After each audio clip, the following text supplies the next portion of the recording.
What's good, beautiful people? It's your girl Tay. I'm here yet again with another update video. So as usual, you guys, happy Friday. We made it again. It's almost the end of February. Well, basically it is the end of February. We only got a couple more days to go. But anyways, definitely make sure you guys smash that like button, comment down below, subscribe if you haven't already.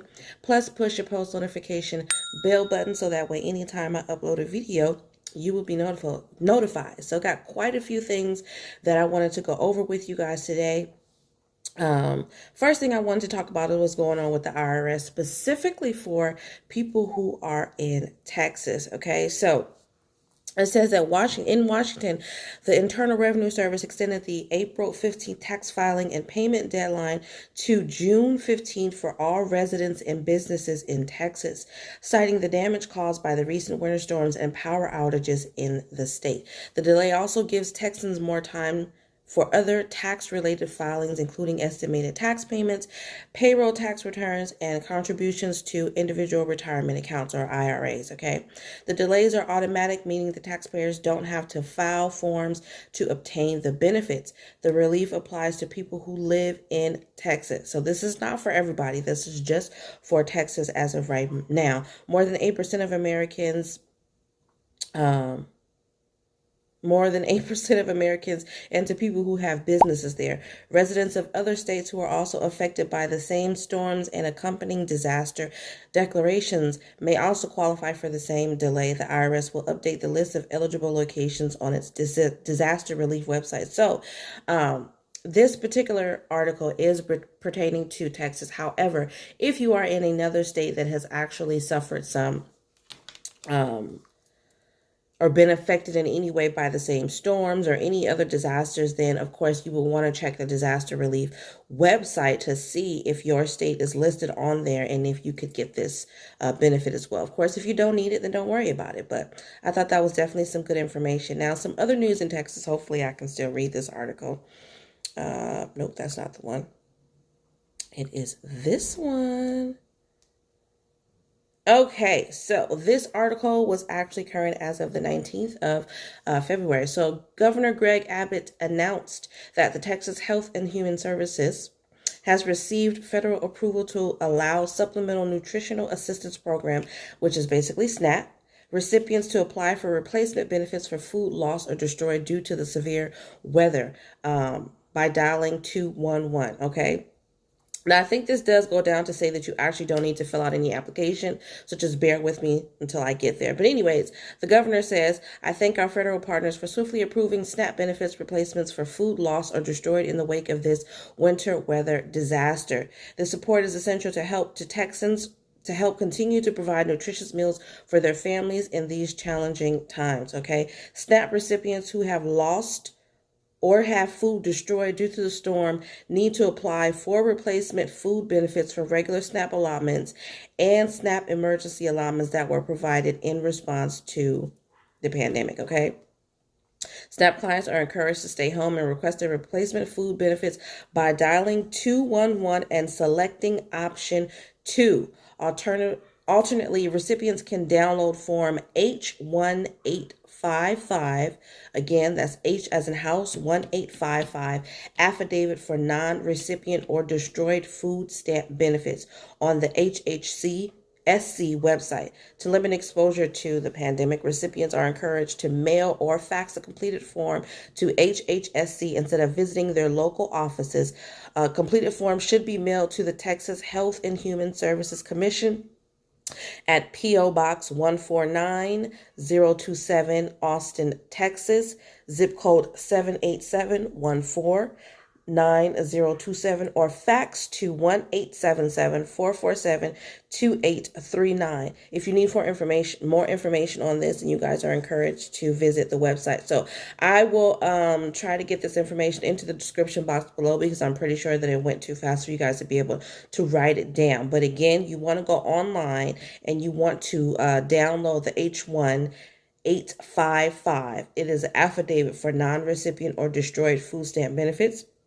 And then you want to either you want to mail it in or you want to fax it in, which I would suggest that you guys fax it in because it's always easier than snail mail. Okay, so this again is for those of you who have been affected. If you want more information, then you can visit the website or call 211 and then select option 2. Okay. So I thought that was definitely some great news for Texas. So some more interesting news from the state of Illinois, and I'm not exactly sure. I wish I could get a little bit more information about what this is. Okay, so all it says right here, and this is for the Facebook page for Illinois. Okay. It says Illinois is moving another step closer to ending hunger with a new monthly benefits program supporting 1 million children across our state. Our new pandemic electronic benefits program will automatically enroll eligible families. No complicated application process is required. We're one of only 16 states to take this important step to our residents, securing this new support from the federal government, amounting to more than 750 million means stronger nutritional support for a million families and coverage for 200,000 more children. So apparently they've had some new information, I guess, that was released in the census that states that there are just too many hungry children. But I think that's pretty much everywhere. So they want to hurry up and implement this program as quickly as possible. Like I said, there's not more information. I don't know if this pandemic EBT is separate to the pandemic EBT that we've already been discussing, or if this is, I don't know if this is the same or if it's different. So I am going to look more into it, but as far as I know, they are supposed to be giving a benefit of $110 per child. So again, I'm not exactly sure if this is the same pandemic EBT, so I don't want you guys to get mad and say, I thought we were gonna receive 2 pandemic EBT cards. I don't know if you're gonna receive 2 pandemic EBT cards or if it's just gonna be one. This is extremely cryptic. Like I said, this is on the Facebook page. I'm going to go to the Department of Health Services for Illinois. Yeah. And then it just takes me to the Department of, what is this? Illinois Department of Human Services, where it's talking about pandemic EBT benefits a little bit further. And then it just says that beginning in March of 2021, the Illinois Department of Human Services, in collaboration with the Illinois State Board of Education, will issue PEBT benefits to families with eligible children for 2020-2021 school year. Families receiving regular SNAP and non-SNAP households can qualify for PEBT benefits. And that's pretty much all the information that it gives on here. And that was a link directly in the post that I was reading on the Facebook page. So again, this doesn't really give me a whole bunch of information in terms of what this program is, if it is one and the same or not. But I thought that information was at least interesting. So some more interesting news that I'm not really sure about, but I definitely wanted to share it with you guys. So this is for people in the state of Iowa. So it's basically saying that Iowa wants to add some extra, what do you call that? Add some extra eligibility requirements, I guess. A lot of people are not really happy with this. What is this? This isn't the article that I was just on. See what I mean? Okay, sorry about that, you guys. A little bit distracted. Okay, so it says Iowans may soon need to undergo added verification steps, including checks of their household assets to receive food stamps and other benefits. The Senate approved the bill, Senate File 389, Tuesday night. It would also instruct the Iowa Department of Human Services to use a computer system to conduct automatic eligibility checks for Iowans on other public assistance programs, including Medicaid. Senate Republicans say that step will streamline the process and reduce fraud. I don't know about all of that, but I definitely think that this is just an attempt for them to cut back the amount of people who can actually receive these benefits. That's just my personal opinion about this. I mean, I feel like there are so many other things that you can do to cut down on fraud that they're not looking into. I mean, I know out here in California, they've had a overwhelming amount of fraud. Millions of dollars has been lost in terms of California unemployment to people who are claiming benefits from old, using stolen identities for old and retired people, people who are incarcerated, people who are no longer here. There's a lot going on. People, and they're doing stupid stuff with the money on top of that, which is why they're getting caught buying expensive cars, Lamborghinis, and all this other kind of stuff. But I don't think that this necessarily is to help reduce fraud. I think that this is to cut down the amount of people that can actually qualify for these benefits. That's just me. You guys know I speak how I feel. I don't particularly care too much for any politician. I don't care what red state, blue state, I don't care.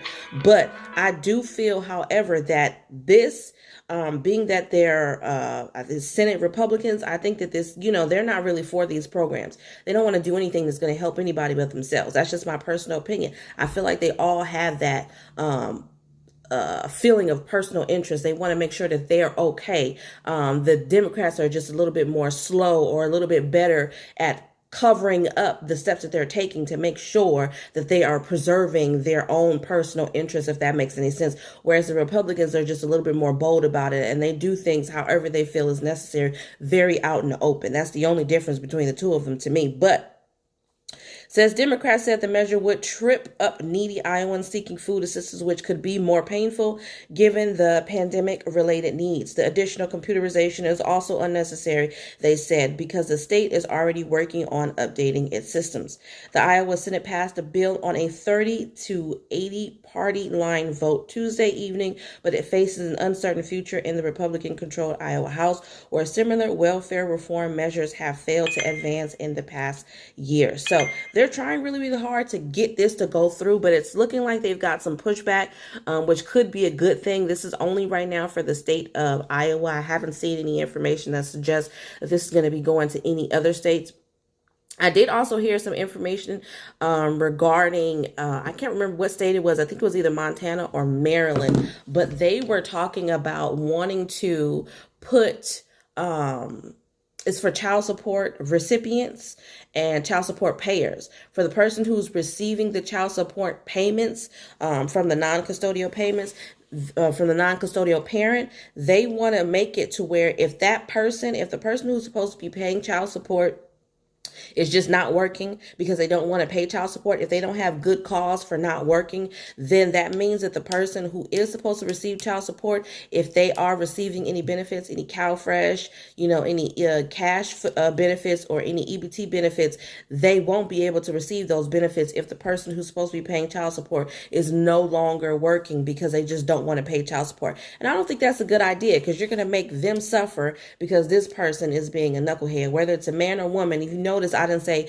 the man paying child support and the woman received the money, because now we have scandalous women out there too. Yeah, they exist, who are not wanting to pay child support to the father who's taking care of the child, or the grandma or the auntie or whoever's taking care of the child, and are just being at home or taking jobs that will pay them under the table. So if you're in a situation like that, it's possible. It hasn't been passed yet. And again, I'm not even sure which state it was. I know it was one of the M's. It's either Maryland or Montana. That much I'm for sure on. I think it was Montana, but I definitely don't think that that's a good idea. But I'm going to get off of that subject because that's going to make me mad. It's already made me mad if you can't tell. But anyways, some good news on the pandemic EBT and emergency SNAP for March. We've got some states that have been approved, some more states that have been approved for pandemic EBT. So I'll give you guys the names of that. So for pandemic EBT currently for the school year 2020-2021, we have Arizona. I'm going to say Alaska because they were on there. I haven't been able to find any information. I don't know what's going on, but for sure, Arizona, Alaska, Connecticut, Delaware, Illinois, Indiana, Kentucky, Massachusetts, Michigan, Minnesota, New Mexico, North Carolina, Ohio, Puerto Rico, Rhode Island, South Carolina, Tennessee, Vermont, Washington, West Virginia, and Wisconsin. Okay, so those are the names of the states that have currently been approved for pandemic EBT for the current school year. Now, for emergency SNAP allotments, I have California, DC, Hawaii, New Jersey, and Wisconsin. That is it. Now, I do have the payout dates, but I'm not going to give you guys that in this video because that's too long, so you guys are going to have to check out my video tomorrow. I am also researching some other information, so I will provide that to you guys as well tomorrow. So definitely remember to live, love, and elevate. Stay tuned for my next video, and I'll see you tomorrow. Peace.